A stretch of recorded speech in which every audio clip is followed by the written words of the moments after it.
বিএনপির প্রতি আমার করুণা হয়, যাদের দ্বারা চক্ষুদান আজকে তাদের কি তোমরা নিন্দা করতেছ, তাদের বিরুদ্ধে কেস দিয়েছ। আজকে তারেক জিয়া বাংলাদেশে ফেরার স্বপ্ন দেখতো না যদি সার্জিসরা না থাকতো। আজকে তোমার নেত্রীকে চিকিৎসা করার জন্য বিদেশে পাঠাতে পারত না যদি আজকে ওরা না থাকতো। আজকে খোলা আকাশের নিচে মাঠের মধ্যে রাজনীতি করতে পারত না। ওরা জীবনের মায়া ত্যাগ না করে আর আন্দোলন না করত।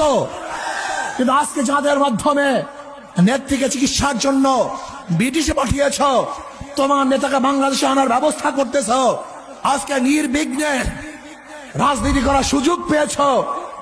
বিএনপির প্রতি আমার করুণা হয়, যাদের দ্বারা চক্ষুদান আজকে তাদের কি তোমরা নিন্দা করতেছ, তাদের বিরুদ্ধে কেস দিয়েছ। আজকে তারেক জিয়া বাংলাদেশে ফেরার স্বপ্ন দেখতো না যদি সার্জিসরা না থাকতো। আজকে তোমার নেত্রীকে চিকিৎসা করার জন্য বিদেশে পাঠাতে পারত না যদি আজকে ওরা না থাকতো।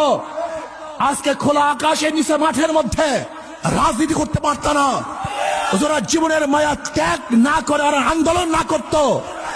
কিন্তু আজকে যাদের মাধ্যমে নেত্রীকে চিকিৎসার জন্য বিদেশে পাঠিয়েছ, তোমার নেতাকে বাংলাদেশে আনার ব্যবস্থা করতেছ, আজকে নির্বিঘ্নে রাজনীতি করার সুযোগ পেয়েছ।